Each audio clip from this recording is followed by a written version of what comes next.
Hi, hello, I'm Chrissy, and welcome to the 9th sketchbook page video of 2025. We're going to see how many of these I can do before 2026 rolls around. Today, I will be starting a new sketchbook. New to you guys, there actually has already been drawn in, one page. Yes. It actually has one page in it already from, I think, 2022. I've been looking at it and the size of it makes me want to do some portrait drawings of my characters. The length of it making it perfect for that portrait size, I guess. And since it's not that big of a sketchbook, I'm hoping it won't be too overwhelming. I find big sketchbooks overwhelming sometimes, so let's keeping it simple. I want to do a random sketch and go from there. I'm not going to limit myself to any art supplies, so this will just be me kind of having a chill art time. I really enjoy working in sketchbooks and I'm trying to share more of that art here. If you are here to just see the art or art process, below are timestamps to guide you through the video. But before we get into the video, if you are new to my traditional art videos and are interested in seeing more of them and what they are about, I have a playlist below and in the iCard above you can go check out. If you like the traditional art video for today and want to see more, please do share the video around so we can get more of a push on them. If you want to see this drawing in a speed draw format without me talking, you can find that on my Xtras channel, and if you'd like to see the raw footage of my art with background music, you can find that on my Uncut channel. Also, I'm really trying to get monetized at some point, so sticking around for the whole length of the video helps my watch time. So stick around if you would like to support me that way. Of course, you can always like, comment, and subscribe to support me as well. This video is perfect to draw along with, so if you care to tag along, grab a sketchbook or something to draw with and we can draw together. I used only watercolor and mixed media. Of course, my sketchbook spread is character related, like the majority of my art, so maybe you also have some characters you want to draw as well.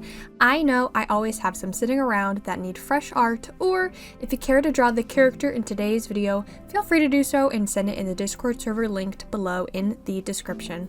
I would love to see any of your art. Now, with that little ramble out of the way, let's get into the actual art part of the video.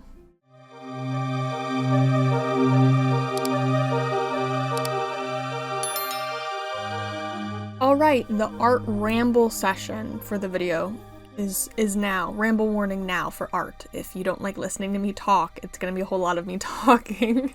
Like I said, I just want to have a chat about the art process, and my thoughts on it.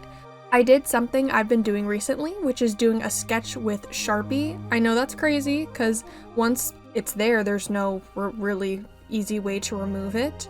For me, I find that I've been having a better experience using Sharpies than pencil or other markers. It gets my idea down fast, and of course, I always commit to my ideas, so I did.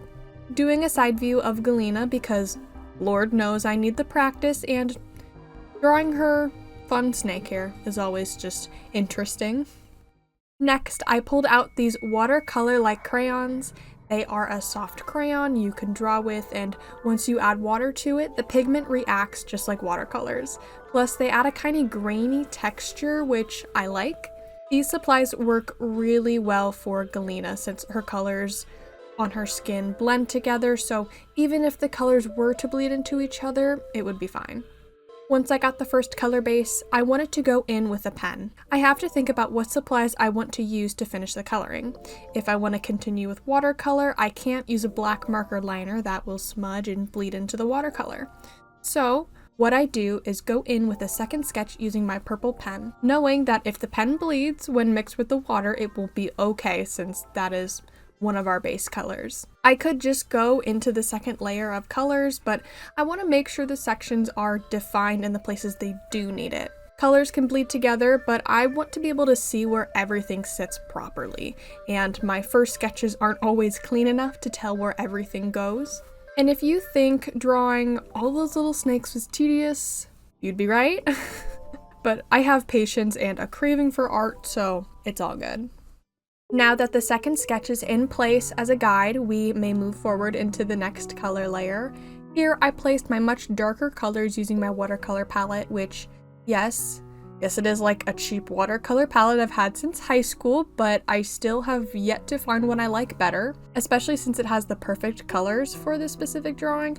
Those dark purples and blues. I love it. I love Galina, I love it. Her colors aren't quite these colors exactly, but that doesn't matter because we want the essence of Galina.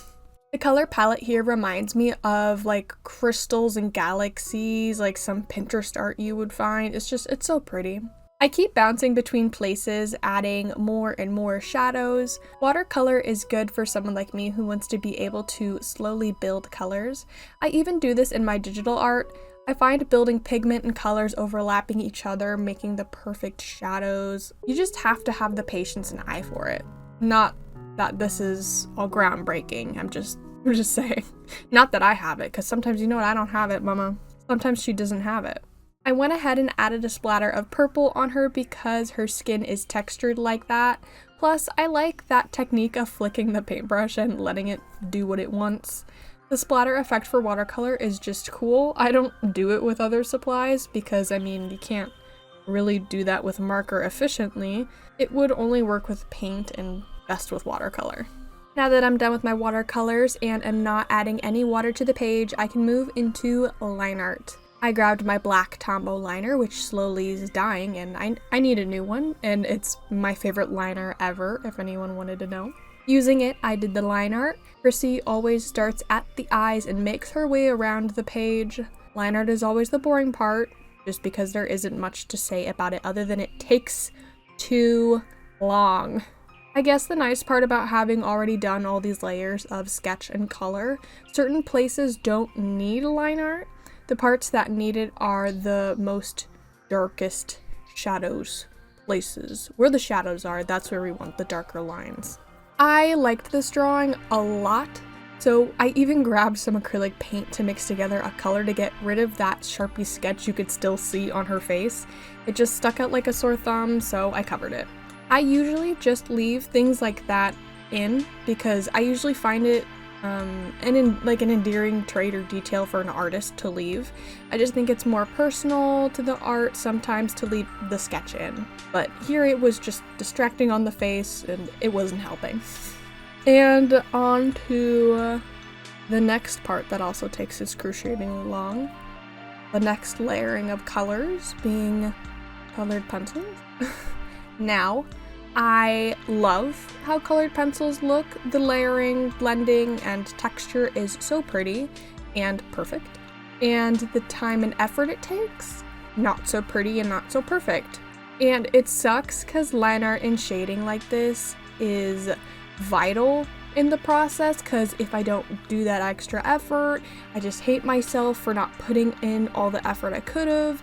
So then I do it and I hate doing it in the process.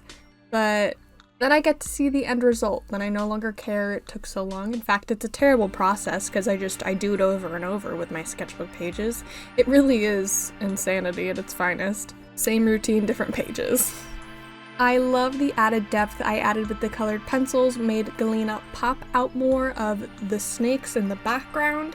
Since we added those darker colors, we need now to turn around and add some highlights. So I grabbed the paint I used earlier and added it in anywhere that needed it. After this, I actually went in with my watercolor again on her skin to darken it a bit, which I didn't think this liner was waterproof, and I still don't think it is. I must have just been, 1, so focused I didn't think about it bleeding, or 2, I was very precise with what I was doing. Whatever it was, it worked and had the effect I wanted, so I'm not complaining. This is our final drawing of Galina. I think her galaxy theme will always shine when it's used with watercolor, but let me know what you think in the comments below. Like always, this is one of my better sketchbook pages, and I think that has to do with the supplies, color palette, and the paper in the sketchbook. Since this sketchbook was made with watercolor in mind, it really made my job easier because, you know, some of those sketchbooks I draw in, the paper in them would not hold up with such an onslaught of watercolor layers. That's all I have for this video. This one was a bit different since I just drew, but I guess it's not that different. I just didn't have, like, you know, like a certain idea going in. No challenges, no nothing, no gimmicks. It's just me. Like, no ideas. I just wanted to go in and draw Galina, and it worked out well. I mean, I think it did. It's a good start to this new sketchbook, and I will be adding some more art to it very soon. I might have already added some art, so, you know, you'll get to see that. Like always, let me know what you think of today's video. Thanks for sticking around the whole way through, and if you just skipped to the ending, thanks for clicking on my video anyway. That's all I have for today. I will see you in the next one. May the Lord bless you and keep you. May his face shine upon you and be gracious to you. May the Lord turn his face towards you and give you peace. If you have anything I could pray for, please let me know in the comments. I love you. God bless you. And have a wonderful day.